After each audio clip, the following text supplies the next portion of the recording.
മലപ്പുറത്ത് H1N1 ബാധിച്ച് ഒരാൾ മരിച്ചു എന്ന വാർത്തയാണ് ഇപ്പോൾ വരുന്നത്. പൊന്നാനി സ്വദേശിയായ 47-കാരിയാണ് മരിച്ചത്.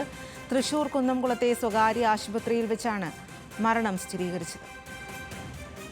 കൂടുതൽ വിവരങ്ങളുമായി മലപ്പുറത്ത് നിന്നും രമ്യാദാസാണ് ചേരുന്നത്. രമ്യ, ഏറെ സങ്കടകരമായ വാർത്ത, അതുപോലെ തന്നെ പേടിപ്പെടുത്തുന്നതുമാണ്. H1N1 ബാധിച്ച് ഒരാൾ മരിച്ചിരിക്കുന്നു എന്നുള്ളത്. എപ്പോഴായിരുന്നു ഈ ഒരു മരണം സംഭവിച്ചത്? നിലവിൽ ഏത് രീതിയിലാണ് ജാഗ്രതാ നിർദ്ദേശങ്ങൾ? സ്വാതി, നിലവിൽ ഇപ്പോൾ H1N1 ബാധിച്ച് പൊന്നാനി സ്വദേശിയായ സൈഫുന്നീസ, 47 വയസ്സുള്ള സൈഫുന്നീസ മരിച്ചതായാണ് നമുക്ക് ആരോഗ്യവകുപ്പിൽ നിന്ന് കിട്ടുന്ന വിവരം.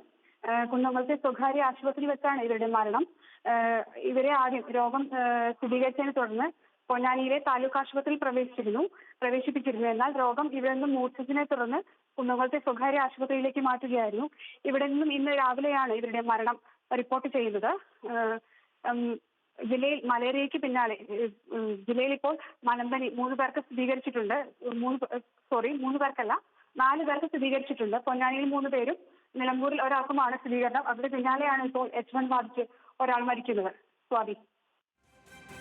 ശരി രമ്യ, മലപ്പുറത്ത് H1N1 ബാധിച്ച് ഒരാൾ മരിച്ചിരിക്കുന്നു. പൊന്നാനി സ്വദേശിയായ 47-കാരിയാണ് മരിച്ചത്. തൃശൂർ കുന്നംകുളത്തെ സ്വകാര്യ ആശുപത്രിയിൽ വെച്ചാണ് മരണം സംഭവിച്ചത്.